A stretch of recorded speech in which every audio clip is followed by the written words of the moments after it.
बिस्मिल्लाहिर्रहमानिर्रहीम। नाज़रीन, आप देख रहे हैं बेलाग में हूँ, आपका मेज़बान डॉक्टर इरफान। आज का शो मेरा इंतहाई इम्पॉर्टेंट है और क्योंकि कल गुज़श्ता रोज़ 16 दिसंबर गुज़रा, जो सकूत डाका भी जिसको कहा जाता है, और बड़ी एक तल्ख यादें उस दिन के साथ वाबस्ता हैं जब पाकिस्तान के दो टुकड़े हुए और उसमें जो इंडियन रोल था वो बेसिकली फ्यूल था जिसने पाकिस्तान को दोलख्त किया।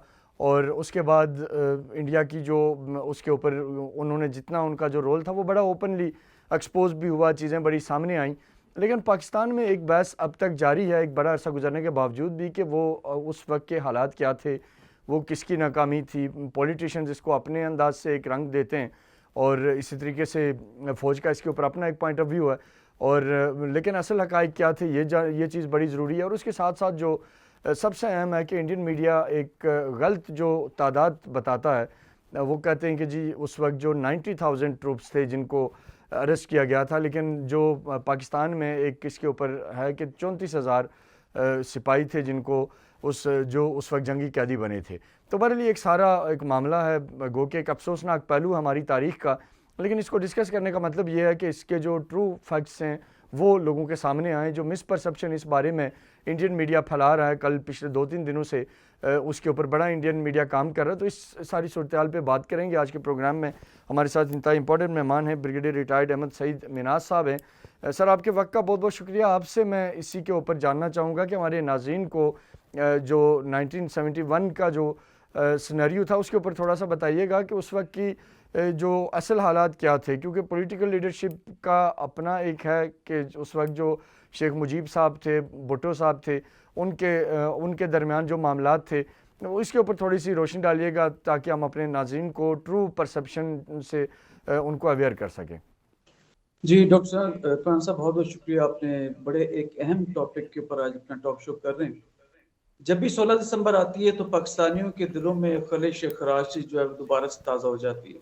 सर, 16 दिसंबर 1971 को पाकिस्तान दो लख्त हुआ था और ईस्ट पाकिस्तान को इंडिपेंडेंस मिली थी। इसको 50 साल 51 साल तकरीबन गुजर गए और हम उसको आज भी अपनी गलतियों को उसको पीछे मुड़ के देखते हैं तो काफ़ी सारी ऐसी गलतियां हैं जो कि ईस्ट पाकिस्तान और वेस्ट पाकिस्तान को अलग अलग करने में जो है उसका बाइस बनी थी।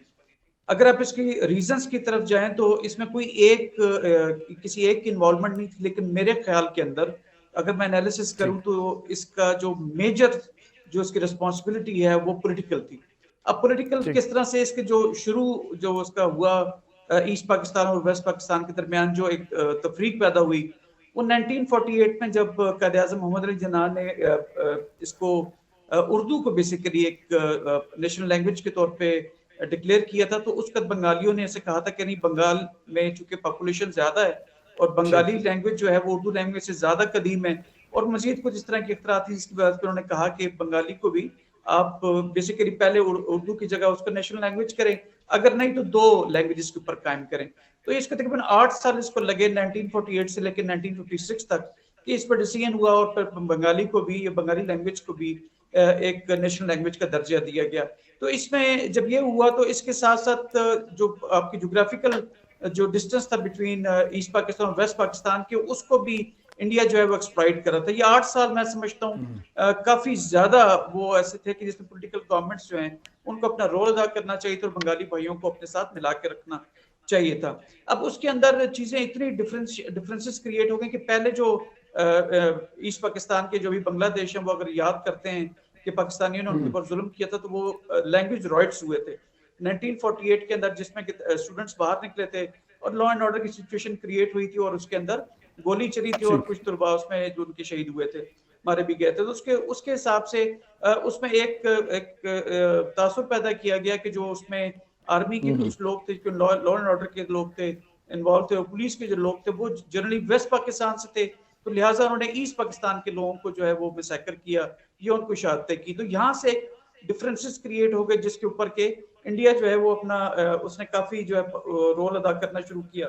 ये तो 1962 के अंदर शायद ये सेपरेशन की तरफ मूवमेंट जाने वाली थी, लेकिन 1962 में इंडिया और चाइना की वॉर हो गई, फिर 65 की वॉर हो गई और उसके बाद सिलसिला चलता रहा। तो 1967 में आके एक इंडियन ऑथर ने एक ऐसी किताब लिखी थी जिसमें अगरतला कंस्पिरेसी या डॉक्ट्रिन की बात की। तो ये सारा चीजें जो थी ये पॉलिटिकल एक ऐसा बिल्डअप होता जा रहा था जिसमें कि ईस्ट पाकिस्तान के जो हमारे बंगाली भाई थे वो वेस्ट पाकिस्तान के जो लोग थे उनके दरमियान, जो मुसलमानों के दरमियान आपस में तफरका पैदा होना शुरू हो गया था।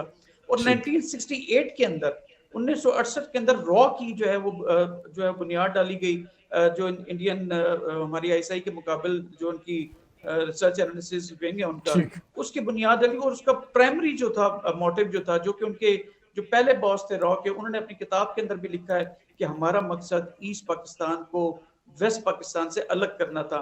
तो यहाँ से ये सब चीजें डेवलप होती चली गई। और फिर 1971 में आके जब 1970 दिसंबर में इलेक्शंस हुए और उसमें 161 सीट्स जब जीत गई अवामी लीग शेख मुजीबुर रहमान की पार्टी, और 88-80 करीब जो थी पीपल्स पार्टी की थी, कुछ इंडिपेंडेंट साथ थे और कुछ दूसरी पार्टीज जो हैं उसने टोटल कोई 5 सीटें ली थी। तो टोटल जो है आउट ऑफ 310 167 जो सीटें वो अवामी लीग ने ली थी। तो उसके अंदर अवामी लीग को शेख मुजीबुर रहमान को पूरे पाकिस्तान का प्राइम मिनिस्टर बनना था। लेकिन चूंकि वेस्ट पाकिस्तान में चूंकि लोग जोग्राफिया के लिहाज से बड़े थे, तो शायद उनका ये ख्याल था कि वेस्ट बंगाल के बंगालियों को शायद अपनी जो है वो पॉलिटिकल पावर जो नहीं देनी चाहिए। तो यहाँ पे डिफरेंसेस ठीक क्रिएट होना शुरू हुए। और जब हमारी पॉलिटिकल जो लीडरशिप थी उसने भी उसको इधर उधर तुम और इधर हम का नारा जब लगा, तो उस पर बिल्कुल ही वो पाकिस्तानियों से, जो वेस्ट पाकिस्तानी थे, मुस्लिम्स थे, उससे मुतनफर हुए।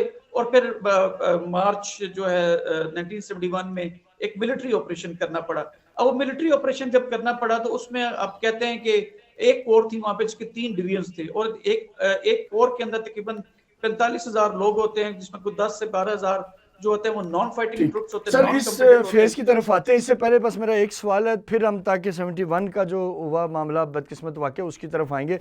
ये सर मैं एक चीज़ जानना चाहूँगा, कल भी मैं देख रहा था एक निजी टीवी चैनल पे एक साहब ये फरमा रहे थे कि जो क्योंकि टाइम था, ये जितना अरसा गुजरा है इसमें जनरल अयूब खान का दौर भी रहा, जनरल यहिया का दौर भी रहा, तो उसमें वो ये कह रहे थे कि क्योंकि चीज़ें तो इस दौरान ख़राब होती रहीं, तो उसमें उन्होंने कहा कि फिर हम सिर्फ भुट्टो साहब को या सिर्फ शेख मुजीब को इसका ज़िम्मेदार कैसे ठहराएं। तो इस परसेप्शन के हवाले से थोड़ा सा मैं चाहूँगा कि जो ट्रू परसेप्शन है वो आप थोड़ी सी बताइएगा कि मतलब वो जो दौर था जब मिलिट्री लीडरशिप थी उस दौरान में, और बाद में जब ये ऑल ऑफ सडन आपने जैसे बताया कि 48 से ही ये चल पड़ा था, ये कोई एकदम से चीज़ नहीं हो गई कि एक ही साल के अंदर सारी चीज़ बिल्टअप हुई हो।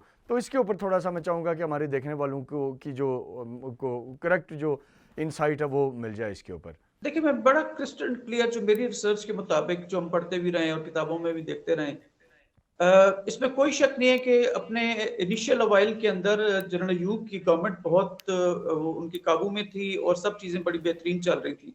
लेकिन विद द ठीक पैसेज ऑफ टाइम जब वो खुद पोलिटिसाइज होना शुरू हो गए, पॉलिटिशियंस को उन्होंने अपने खुद, तो वो फील्ड मार्शल बन चुके थे और नाम उन्हीं का आगे चल रहा था, लेकिन हाँ हाँ पॉलिटिकल पार्टीज ने भी अपना रोल वैसे ही अदा करना शुरू किया जैसे कि जनरल मुशर्रफ के दौर में पॉलिटिकल पार्टीज जो अपना रोल अदा कर रही थी, और वो सिंबॉलिक काइंड ऑफ जो है वो प्रेसिडेंट बन के रह गए थे। तो इसी तरह जनरल अयूब के आखिरी दौर के अंदर भी वो इतने ताकतवर शायद मिलिट्री डिक्टेटरशिप के हिसाब से नहीं रहते, क्योंकि उन्होंने भी उसमें पॉलिटिकल जो है सपोर्ट लेने के लिए उन्होंने कोशिश की थी। तो पॉलिटिकल पार्टीज का रोल भी उतना ही स्ट्रांग होता चला गया था with the passage of time. जैसे कि इनिशियली जनरल अयूब जो है अपनी जब उन्होंने मार्शल लॉ लगाया था तो उसका स्ट्रांग थे। तो इसको टोटल जनरल अयूब के कानों पे डाल देना मेरे ख्याल में वो नाइंसाफी होगी, क्योंकि बाकी पॉलिटिकल पार्टी भी एक्टिव हो चुकी थी। इसी तरह फरवरी 1969 के अंदर जब उनकी हेल्थ की कंडीशंस की वजह से और कुछ इकोनॉमिक सिचुएशन पाकिस्तान की जब थोड़ी सी खराब होना शुरू हुई, तो उस पे उन्होंने रिजाइन किया था और जनरल याया खान ने टेक ओवर किया था 69 के अंदर। और उनका मैंडेट ये था कि वो इलेक्शन जो है वो कराएंगे, जो उन्होंने तकरीबन 2 साल या पौने 2 साल के बाद दिसंबर 1970 के अंदर किए थे। इन 2 साल या पौने 2 साल या 1.5 साल का जो टेन्योर था जनरल याया का, उसके अंदर भी वही जो पुराना तर्ज चला आ रहा था, जिसमें कि पॉलिटिकल पार्टीज अपना ढेर सारा रसूख इस्तेमाल कर रही थी, उनको काफी सारा वैक्यूम था जिसके अंदर वो काम भी कर रही थी। उसमें भी ठीक जनरल याया का जो एक इन्फ्लुएंस एज मार्शल एडमिनिस्ट्रेटर होना चाहिए था, शायद वो उसको उस तरह से नहीं प्रैक्टिस कर पा रहे थे या नहीं कर रहे थे, बिकॉज वो खुद भी पोलिटिसाइज हो चुके थे। तो इसमें पॉलिटिकल पार्टीज का टोटल अपने जिम्मेदारी से पीछे 2 कदम पीछे हट जाना, मेरा ख्याल है वो पाकिस्तान आर्म फोर्सेस के साथ जाती है। लेकिन हैविंग सेड दैट, ये मार्शल अगर ना होते तो हम शायद बहुत बेहतरी की तरफ होते, लेकिन ये इधर हम उधर तुम वाला जो नारा था, ये शायद मेन जो है वो कैटलिस्ट बना कि जिसकी वजह से ईस्ट पाकिस्तान जो है उसने बांग्लादेश का रूप धारा था। ठीक, ये बड़ा ज़रूरी था सर जो आपने इसको बड़ा अच्छी तरह ब्रीफ़ किया। और एक साथ और चीज़ भी मैं यही 70 से पहले जो थी कि जो शेख मुजीब साहब के करीबी लोग थे जो कि शायद वहाँ इंदिरा गांधी से भी उस टाइम पे मिले, मुक्ति बानी की जो बुनियाद रखी गई सारी उस दौर के अंदर जो वर्किंग हुई, और उसके ऊपर भी थोड़ी सी मैं चाहूँगा कि हमारे नाज़रीन को अगर आप ब्रीफ़ कर पाएँ कि वो क्या सर्कमस्टांसिस थे। जैसे आपने भी बताया कि राह जब बनी तो उन्होंने इसको पहले तो उनका टारगेट ये था, और इसके साथ साथ फिर उनकी पॉलिटिकल गवर्नमेंट भी जो एविडेंस मिलते हैं, जो रिसर्च बताती है कि वो उसके अंदर शेख मुजीब के बहुत करीबी लोग जो उसके रिश्तेदार भी थे उनमें से एक आध, और एक जो उसके पॉलिटिकली उसके राइट हैंड थे, उन्होंने भी राग के साथ और इंदिरा गांधी के साथ उनकी मुलाकातों की कुछ हिस्ट्री में बातचीत मिलती है। तो इसके ऊपर भी काइंडली अगर थोड़ा सा आप बात कर सकें। जी बिल्कुल, इसमें देखें शेख मुजीबुर रहमान साहब जो, मैं उनको ये नहीं कहूँ कि वो खुदा न खास्ता वो गद्दार थे या वो पाकिस्तान के साथ सिंसियर नहीं थे, मैं इस तरह से नहीं कहूँगा। वो पॉलिटिकल एक लीडर थे जो अपनी हैसियत में अपने दायरे के अंदर अपनी पॉलिटिकल जद्दोजहद कर रहे थे, और वो हर कोई पॉलिटिकल पार्टी कोशिश करती है कि वो जो है अपनी पावर के अंदर आए। नाउ हैविंग सेड जी दैट, वेस्ट पाकिस्तान में चूंकि जोग्राफियाई लिहाज से ये ज्यादा बड़ा था, ऑलमोस्ट 3 से 4 गुना बड़ा था बांग्लादेश से या ईस्ट पाकिस्तान से, तो यहाँ पे एक natural sea domination in mind जो है वो लोगों के दिमाग में चल रही थी। अब उसकी एक छोटी सी अगर मिसाल मैं आपको दूं, तो उसमें जो आपके इवन जो सेक्रेटरी लेवल के जो 22वें ग्रेड के जो ऑफिसर्स होते थे बांग्लादेश के अंदर, वो भी वेस्ट पाकिस्तान से वहां पे तैनात किए जाते थे। और जब से ये लैंग्वेज राइट्स हुए और दरमियान में एक इतना इंडिया दरमियान में मौजूद था और ये पूरा इंडियन ओशन के बीच में मौजूद था, तो एक लेवल ऑफ ट्रस्ट जो है वो अनफॉर्चुनेटली वो उस तरह से नहीं पनप पा रहा था जिस तरह के यहाँ पे जो बाकी प्रोविंसेस से पाकिस्तान से उनके दरमियान जो था।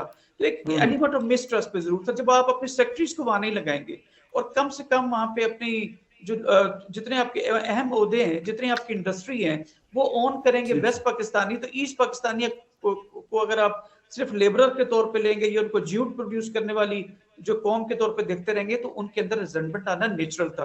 नाउ हैविंग सेड दैट, जब उनको उस तरह का रिक्विजिट अपनी चीजें नहीं मिल रही थी पॉलिटिकल लेवल के ऊपर, तो चूंकि उनके जोग्राफिया के लिहाज से इंडिया उनका इमीडिएट नेबर बनता है, जो कि नेचुरल उनका एक किस्म का अलायंस भी उनके साथ हो सकता है। और उन्होंने जब शेख मुजीबुर रहमान ने अपने जब 6 पॉइंट्स भी दिए थे कि जिसके अंदर उन्होंने कहा था कि आप डिफेंस और फॉरेन पॉलिसी अपने पास रखें, बाकी टैक्सेशन होगी, हमारी अर्निंग होगी, वो हम लोग खुद करेंगे, जैसे कि भी अमेंडमेंट 18th अमेंडमेंट के अंदर भी वो चीज मौजूद है।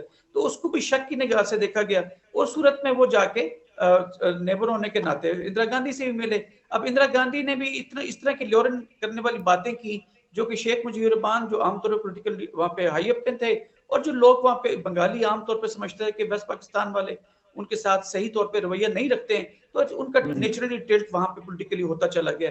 अभी भी अगर आप देखें जो भी पिछले 50 साल जब उनकी तकरीबात थी, तो इंडियन प्राइम मिनिस्टर मोदी वहां पे गया था इंडिया के अंदर, और शेख हसीना वाजिद जी के साथ उसने कोई 20-25 मिनट की तकरीर की है, उसमें उसने खुल्लम खुल्ला इस चीज का एतराफ किया है कि ये इंडिया था जिसकी वजह से बंगालियों को जो है वो आजादी मिली थी।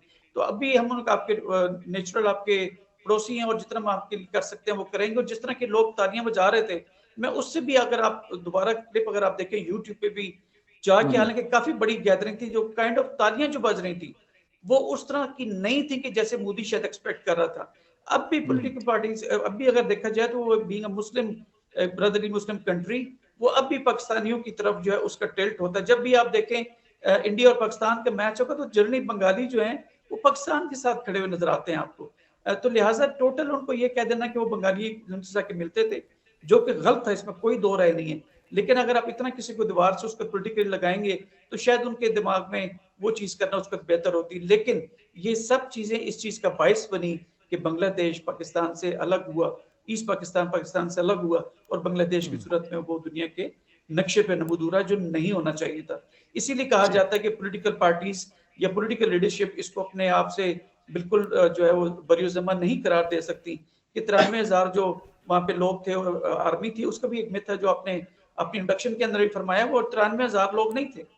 उसके भी जी जी, आप ये जब आप ज़रूरी है बात सर, इस करेंगे पे तो मैं थोड़ी सी आपको बात बताऊंगा। कीजिएगा कि वो एग्जैक्ट फिगर क्या था। और इंडियन मीडिया जो है वो उसको कहता है कि इतने लोग थे, तो उसमें सिविलियन कितने थे और मिलिट्री पर्सन कितने थे, इसके ऊपर थोड़ी सी बात कीजिएगा। देखिए, जो अगर आप एक फुल फ्लैज जो एक कोर होती है ना, जैसे हमारी पाकिस्तानी आर्म फोर्सेस की कोर है, 5 कोर 10 कोर वटेवर, तो इसमें तकरीबन जो एट दी एवरेज जो हमारी ट्रुप्स होते हैं वो तकरीबन 50 से 55,000 ट्रुप्स होते हैं। जब आप फुल स्केल के होंगे तो 55,000 होंगे, वरना तकरीबन 50 के लगभग होते हैं।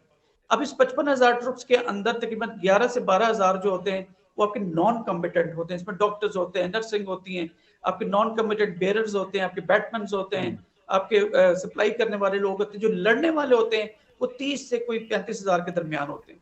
अब ये मिथ क्या है कि 93,000 जो है वो कहते हैं उन्होंने हथियार डाले। 93,000 नहीं डाले थे, टोटल 30,000 ऐसे ट्रुप्स थे जो लड़ रहे थे उस वक्त। उसमें से 4 से 5,000 शहादतें हुई थी, तो 25,000 लोग जो फौजी थे उन्होंने जो है वो अपने हथियार वहां पे डाले थे, इसमें कोई शक नहीं है। बाकी कौन थे फिर 45,000 से 50,000 जो 93,000 जो हमारे गए थे, वो कौन है? तो ये वो लोग हैं जो कि सिविल सर्वेंट से जो वेस्ट पाकिस्तान से वहां पर गए हुए थे। वन सेकेंडली ऐसे लोग जो अपना बिजनेस वहां पे कर रहे थे और वो वहां से वापस पाकिस्तान आना चाहते थे। जैसे कि यहाँ से ईस्ट पाकिस्तान के जो बंगाली वेस्ट पाकिस्तान में रह रहे थे वो उन्होंने वापस ईस्ट पाकिस्तान में जाने को ऑप्ट किया था। तो उन लोगों ने भी आके ढाका जो कैंटोनमेंट था उसमें आके पनाह ली थी और उन्होंने कहा था कि हमें मुक्ति बानी जो उस वक्त सो कॉल्ड एक उसको मैं तो कहूंगा टेररिस्ट ऑर्गेनाइजेशन, मैं उसको कहूंगा, वो अपने आप को जी उसको जी आजादी डेफिनेटली। की वो कहते हैं कि हमारे आजादी के सिपाही थे। लेकिन कौन से आजादी के सिपाही थे जो अपनी फौज के साथ लड़ रहे हो? जिनके दुश्मन है कि इंडिया जो है वो उनके साथ मिलकर जो है लड़ रहा होता है। तो ये जो बाकी को 40-45,000 वो सिविलियंस थे जो कि वहां पे वेस्ट पाकिस्तान में अपने बिजनेस की वजह से, अपनी सरकारी नौकरियों की वजह से या और इस तरह के फराइज अंजाम देने के लिए वहां गए। तो कोई 30,000 ट्रुप्स थे, जबकि बाकी जो सिविलियंस थे। अब हथियार डालना, इसके ऊपर बहुत बड़ी मिथ है कि हथियार क्यों डाले, एक वन बुलेट लास्ट मैन जो है ये हमारा हमारा मोटो, और हम सोच भी नहीं सकते हैं कि हम कैसे हथियार डाल सकते हैं। लेकिन उस वक्त के जो पॉलिटिकल लीडरशिप थी, चूंकि वो लोग आ चुके थे, एक इलेक्शंस हो चुके थे, जब न्याया जा चुके थे, उन्होंने ये सोचा दोनों दोनों इंडिया ने और पाकिस्तानियों ने मिलके कि हमें मजीद जो है अपने जो वेस्ट पाकिस्तान के सिविलियंस थे उनको नहीं मरवाना चाहिए। जो 30,000 जो ट्रुप्स हैं जिनके पास वेपन्स थे, जिनके पास गोलियां थी, जिनके पास मिसाइल रॉकेट्स वटेवर थे, वो अगर फायर करते तो उसमें दोबारा बंगालियों का सिविलियंस का नुकसान होना चाहिए, नुकसान होना था, जिसमें कि मुक्ति बाहिनी और नॉर्मल जो सिविलियंस थे उसके दरमियान डिफरेंशिएट नहीं हो सकता था। तो अगेन बंगालियों ने भी मरना था, पाकिस्तानियों ने भी मरना था, और इंडियंस तो उनको वैसी शय दे रहे थे। तो लिहाजा इन सब चीजों को देखते हुए इंसानी जानों की एक वैल्यू की गई और एक कंसिडर्ड ओपिनियन के मुताबिक उसका फैसला किया गया कि हमें जो है वो उसको अब इस जंग को यहाँ पे रोकना चाहिए, क्योंकि वो आज़ादी डिमांड कर चुके थे, आज़ाद होने का नारा लगा चुके थे, तो फिर कोई फायदा नहीं रह गया था। कोई भी फौज, याद रखें, कोई भी फौज उस वक्त तक लड़ सकती है जब तक उसकी कौम उसके साथ खड़ी हो। जब कौम आपके खिलाफ हो जाए तो क्या आपने बंदे मारने के लिए वहां पे वेपन्स को यूज करना था? नहीं। तो मेरे ख्याल में उस वक्त का जो एक कंसिडर्ड ओपिनियन था, जो कि पॉलिटिकल गवर्नमेंट का उस वक्त डिसीजन था, वो मेरे ख्याल में उस वक्त के हिसाब से मुनासिब था। ठीक ठीक बिल्कुल सर, ये एक बेसिक चीज़ें थी जिसके ऊपर आपसे मैंने ज़रूरी समझा कि बात की जाए, और सारी जो मिथ्स हैं और जो उसके ऊपर है। तो बहरहाल सर, आखिरी मेरा सवाल आपसे ये है कि ये सारा हमारे साथ इतना बड़ा साने हो गया और उसमें हर चीज़ वाज़ेह है कि इंडिया उसके पीछे था। उसके बाद पाकिस्तान में जितनी दहशतगर्दी की वारदातें हुई हैं, जितने वाक़यात हुए हैं, हर एक का क्रेडिबल एविडेंस है कि इंडिया उसके पीछे होता है। कुलभूषण यादव पकड़ा गया, बेशुमार ऐसी चीज़ें हैं, फैक्ट्स हैं, लेकिन इंटरनेशनली हम इंडिया को आज तक अकाउंटेबल क्यों नहीं कर सके? वो इंडिया झूठ के ज़रिए, अपने मूवीज़ के ज़रिए, अपने प्रोजेक्ट्स के ज़रिए दुनिया को कन्विंस कर रहा है, और हम सच पे होने के बावजूद, सबूत होने के बावजूद हम इसमें कामयाब क्यों नहीं हो पा रहे? देखिए, अगेन फिर मैं कहूँगा पॉलिटिकल गवर्नमेंट्स जो है ना वो शायद नहीं चाहती कि इंडिया को जो है वो नाराज किया जाए, क्योंकि उसकी इकॉनमी इतनी ज्यादा है कि इवन यूनाइटेड स्टेट्स जो है वो $100 बिलियन की अपनी मार्केट को देखता है इंडिया के अंदर। तो कुछ इकोनॉमिक रीजंस हैं, कुछ वैसे पॉलिटिकल अपने इंटरेस्ट होते हैं पॉलिटिकल पार्टीज के, जो उन्होंने डायरेक्टली इतना खुल खुला के उन्होंने बात नहीं की। लेकिन मैं यहाँ पे एक चीज को मैं जरूर अप्रिशिएट करूंगा कि जैसे बिलावल भुट्टो साहब जो हैं वो उनके ऊपर काफी क्रिटिसिज्म भी हो रहा है कि वो कितने दौरे कर चुके हैं पिछले 8 महीने के अंदर। लेकिन कल उन्होंने जिस तरह की पोजीशन ली है यूनाइटेड नेशन सिक्योरिटी काउंसिल की साइडलाइंस के ऊपर इन रिस्पांस टू दी, जो जयशंकर साहब उन्होंने वहां पे तकरीर की थी जिसमें पाकिस्तान को उन्होंने एपी सेंटर ऑफ टेररिज्म कहा था, उनको एक भरपूर और ठोस किस्म का जवाब दिया है, जिसमें उन्होंने आरएसएस की भरपूर उसको जो है एक्सपोज किया दुनिया को, और दुनिया को बताया कि मोदी जो है वो आरएसएस का फॉरेन मिनिस्टर काइंड ऑफ चीज है। और ये आरएसएस क्या चीज है, बेसिकली हिटलर की नाजीइज्म से रिलेटेड है, जो कि एक एक्सट्रीमिज्म पे बिलीव करती है। अब जो आजकल कश्मीर में हो रहा है, जिसके ऊपर कोई बंदा आवाज उठाता है तो उसको गोली मारने के अलावा या उसको शहीद करने के अलावा उनके पास दूसरी ऑप्शन होती ही नहीं है।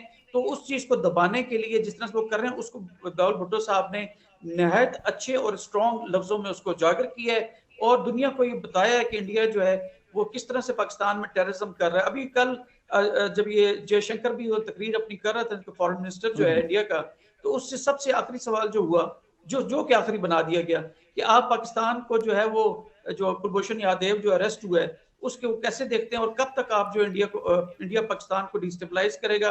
और दूसरा ये कि वो कश्मीर के ऊपर कैसे यूनाइटेड नेशन सिक्योरिटी काउंसिल्स की जो है करारदादों के ऊपर वो अमल जो है वो कब करेगा। तो ये दो सवाल जब एक सहाफी ने वहां से पूछे तो उनको वो जवाब नहीं मिल रहा था, उनके पांव उखड़ गए और जवाब, उनकी जबान भी अगर आप यूट्यूब पे देखें तो लड़खड़ा गई थी। उन्होंने उसका जवाब देने के बजाय पाकिस्तान को दोबारा मलाइन किया कि एपी सेंटर ऑफ टेररिज्म है और दुनिया जानती है पाकिस्तान टेररिज्म कर रहा है। कौन सी टेररिज्म कर रहा है? 70,000 पाकिस्तानी हमने अपने शहीद करवा दिया ये वॉर ऑन टेरर के अंदर, जिसकी सारी फाइनेंसिंग जो है अफगानिस्तान से मिल रही थी। और इसके ऊपर उसने जो जयशंकर साहब हैं, उन्होंने जो यूनाइटेड नेशन सिक्योरिटी काउंसिल की जो करारदादों का जो सवाल था उसका जवाब भी ना दिया और वहां से वो फौरन चलते बने। तो लिहाजा ये इससे इंडिया की जो कमजोरी वो साफ नजर आती है।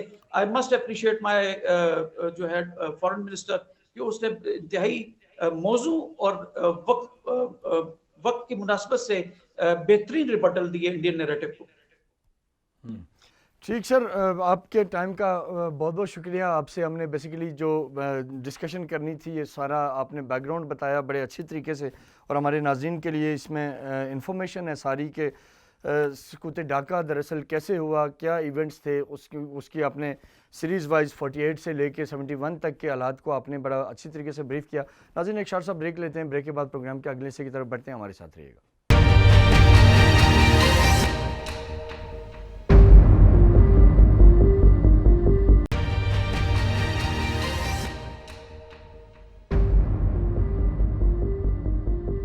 वेलकम बैक नाज़रीन। प्रोग्राम के पहले हिस्से में हमने बात की कि किस तरह 1971 में हिंदुस्तान ने मुदाखलत की और पाकिस्तान को दो लख्त कर दिया।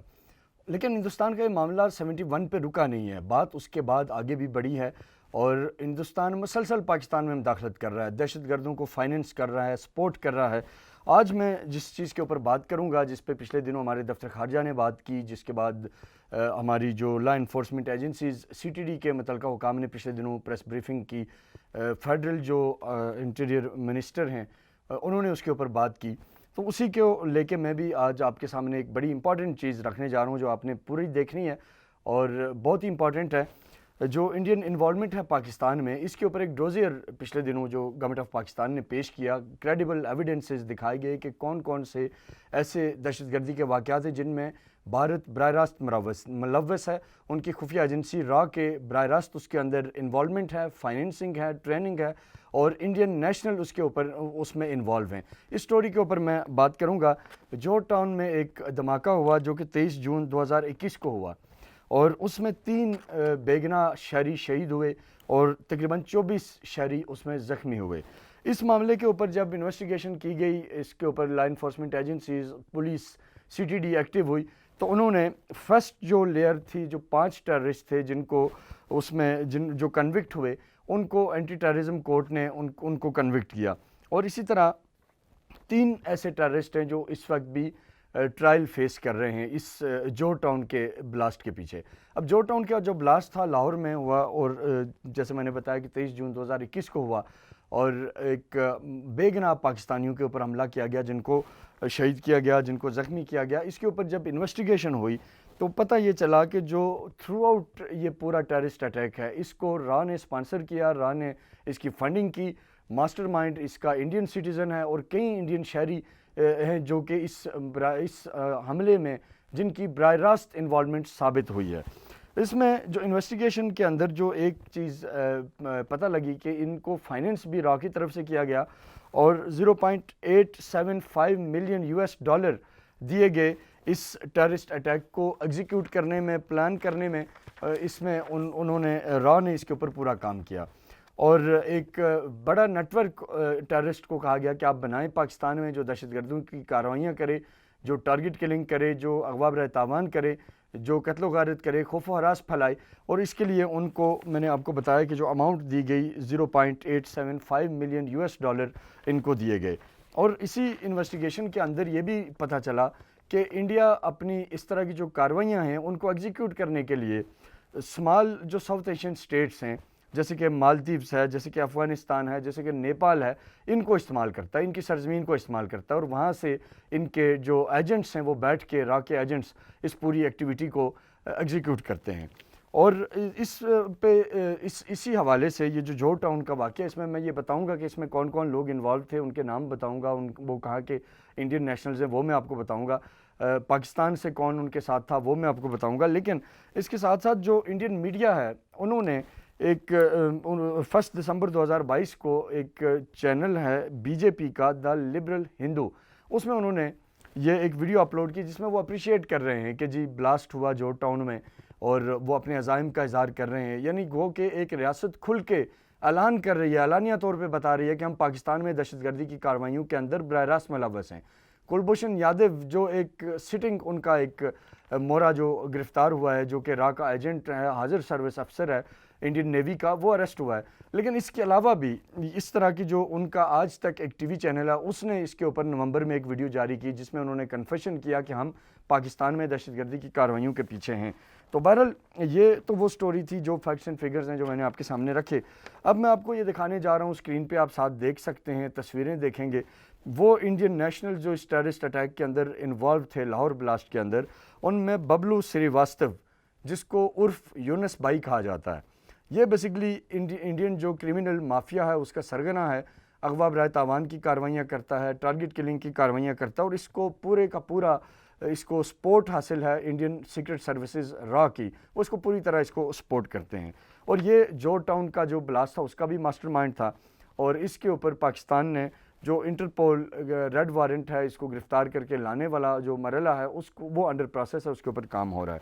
इसी तरह दूसरा शख्स जो इसके अंदर इन्वॉल्व था, इसकी भी आप तस्वीर देख सकते हैं, संजय कुमार तिवारी, ये भी रा का ऑपरेटर है।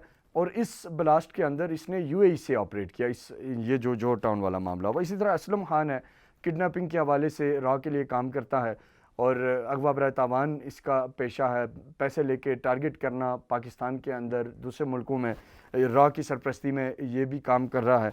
इसी तरह शाहीन शेख है और इसी तरीके से वसीम हैदर है, इसी तरह इशफाक अहमद है। ये सारा वो नेटवर्क है रा का जो बबलू श्रीवास्तव के लिए बेसिकली काम करता है। बबलू श्रीवास्तव इसका टॉप मैन है, आगे इसके नीचे ये संजय कुमार है, फिर उसके बाद ये सारे गैंग है जिनका मैंने आपको बताया। इसी तरह इन्होंने जो पाकिस्तान में जिन लोगों को इन्होंने इस्तेमाल किया उनमें एक नवीद है जो कि अंडर ट्रायल है इस वक्त लाहौर ATC लाहौर में। इसी तरह पीटर पॉल डेविड इन्होंने इस्तेमाल किया, जिसको ATC लाहौर ने डेथ सेंटेंस अवार्ड किया है इसको। इसी तरह साजिद हुसैन को इन्होंने इस्तेमाल किया जो कि डेथ सेंटेंस इसको भी अवार्ड किया गया है। इस पूरी जो कहानी का मकसद ये था आज के शो का कि इंडिया पाकिस्तान में पहले दिन से 48 से लेके आज तक उन्होंने मुख्तलिफ ऐसे ऑपरेशंस लॉन्च किए, पाकिस्तानियों का खून बहाया, पाकिस्तान में दहशतगर्दी को हवा दी, पाकिस्तान को इकोनॉमिकली उन्होंने नुकसान देने की कोशिश की, पाकिस्तान की पॉलिटिकल स्टेबिलिटी के अंदर हर चीज़ के अंदर उन्होंने कोशिश की कि हम कहीं ना कहीं पाकिस्तान को नुकसान पहुंचाएं। CPEC जैसा बड़ा प्रोजेक्ट जो पाकिस्तान इस वक्त लेके चल रहा है उसको सबताज करना, कोई भी पॉजिटिव एक्टिविटी जो पाकिस्तान में होने जा रही हो उसको सबताज करने के लिए रा हमेशा से एक्टिव रहा है, हमेशा से रा ने उसके खिलाफ रा उसके ऊपर इन्वेस्ट करता रहा है। और हमारी साइड से पाकिस्तान ने सिर्फ दुनिया भर में अपना केस हमेशा प्रेजेंट किया कि हमारे साथ ये हो रहा है। आज ये जो स्टोरी मैंने आपके सामने रखी है, इस पे मैं बीइंग अ मीडिया पर्सन भी ये कहूँगा कि दुनिया को हिंदुस्तान की जो इविल डिज़ाइन है उसको रोकना होगा। पाकिस्तान में जो नहत्ते पाकिस्तानियों का खून बहाया जा रहा है उसके ऊपर दुनिया को देखने की ज़रूरत है। और जो बेगुनाह शहरी हमारे शहीद हो रहे हैं, जोर टाउन के जो विक्टिम्स हैं, उनकी जो फैमिली है, किसी का उस ब्लास्ट के अंदर कई हैं जो माजूर हो गए हैं, जिनका कोई फ्यूचर नहीं है, बेशुमार ऐसे इश्यूज़ हैं जिनके ऊपर दुनिया को देखने की ज़रूरत है। और हिंदुस्तान की जो इवल डिज़ायर है और मोदी की सरबराही में जो हिंदुस्तान कर रहा है, पाकिस्तान के खिलाफ जो दहशतगर्दी की कार्रवाइयाँ कर रहा है, उसको इमीडिएटली रोकना होगा। अपने मेज़बान डॉक्टर इरफान को इजाज़त दें, अगले हफ्ते फिर मुलाकात होगी, तब तक के लिए अल्लाह हाफ़िज़। पाकिस्तान पाइंदाबाद।